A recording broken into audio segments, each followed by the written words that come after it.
Hello friends, I am Chevee. Welcome to my shed. How are you today? How's life in the world? How's things where you are? I'm great. I'm fantastic. It's getting ready to rain here, so hopefully there's not a bunch of noise beating against the side of the house. But I am a firm believer in trial by fire. I very much, and I don't necessarily mean like let's stake witches and see what happens. That's not what I mean. I mean you know, I mean like learning through a disaster, right? And at the beginning of the week, I talked a bit about my job and how I've talked a lot over the past couple of weeks about how stressful it is and about how I'm really not having a good time right now. And I'm still not, but at the beginning of the week, I was physically ill. I was making myself physically ill from anxiety about the job that I'm doing, or, well, to be clearer, the job that I'm not doing, because I'm not doing a very good job.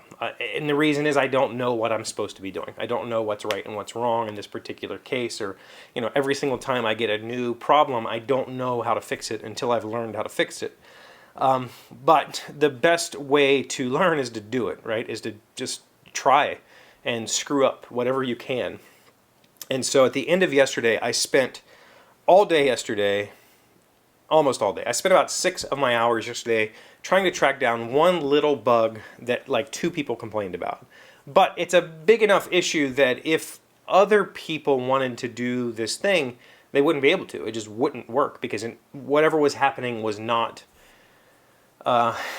working correctly.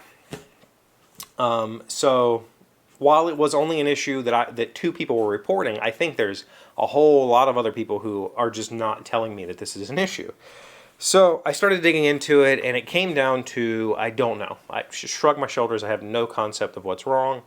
And the program that we're working on is, it's called PHP, and if you've ever worked with PHP, it's difficult and it's easy at the same time to test PHP. There's no, like, I can't just export stuff to a console. I can, but I can't.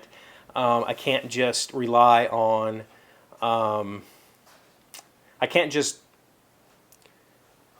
there's no like easy way to automatically test stuff or to run samples and capture information. The only way to do it really is to kind of temporarily disable PHP's error logging or error crashing, let it spit out some logs while you're watching. But the thing is, I'm doing this, I don't want to say all my tests are on production, but all my tests are on production. All of my work is on production. We have individual versions inside their own folders so that I can switch clients between versions really quick, which means I can make a change here, switch my client to that version, see if it fixes that problem, and then switch them back if I wanted to. But if I switch them over there and I just dump out a bunch of stuff to the screen, which I can do. That's typically how a lot of PHP developers do debugging, is they just dump a bunch of stuff to the screen. You load the page and see what happens.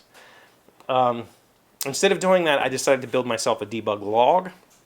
It's a place where I can just dump debug information as I'm working. And I did that this morning, and it worked really well, and it helped me solve the problem, and I worked my way through it. And by the end of that, by the end of today, I felt really good about that fix. It finally works. I think it's working the way I intended for it to work. I also figured out the root cause of why it was broken, and I fixed that.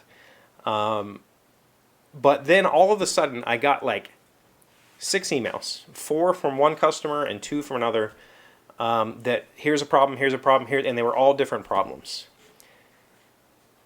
And I fixed them.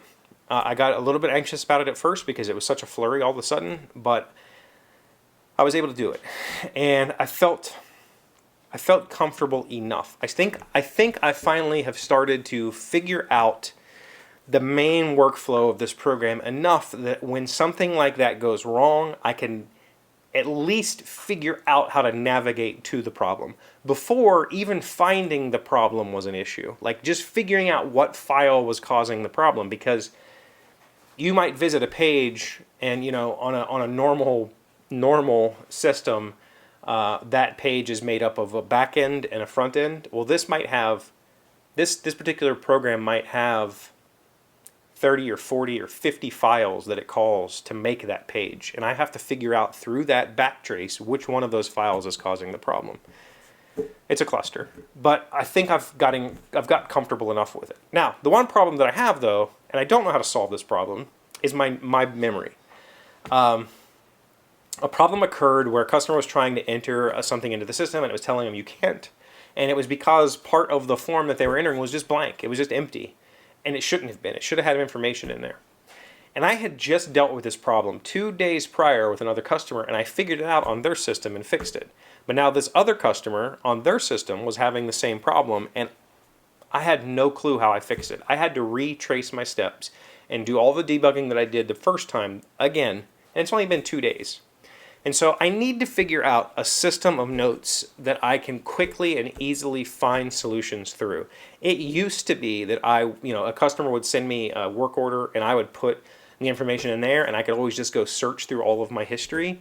But that just seems really cumbersome. And I'd like to know if you're a developer or if you are a problem solver and you have a database of problems that you have solved, how do you maintain that? Do you keep it? Do you use, like, some people use notebooks? I don't know in this particular case. In this particular case, I would have liked to have had some, like, even just some keywords I could search and find the problem and the fix. There's got to be an easy way for me to do that. And maybe it's in my text editor. Maybe I use Atom. Maybe Atom has something like that. I don't know.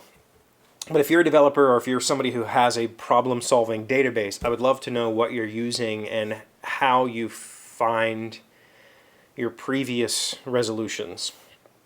I think that would help me a lot if I could force myself to use it. The problem is, will I remember to use it? I don't know. Anyway, it's getting ready to rain. I've got some stuff to do. Thank you for being here as always. Let me know in the comments, by the way. Thank you for being wonderful people, amazing friends. Thank you for liking, commenting, subscribing. I really appreciate you. I just screwed the whole ending up. I'll see you tomorrow. Today's word you should know to sound smart is exculpate. It is a verb meaning to prove the innocence of someone suspected of being guilty or free someone from an obligation or burden. Gerald Ford's pardon exculpated Richard Nixon legally, but history consigned him to the role of a disgraced president forever. Exculpate. E-X-C-U-L-P-A-T-E. Prove the innocence. Exculpate. I would have used exonerate. Is that the same thing? I don't know if exonerate's in this book. It is not.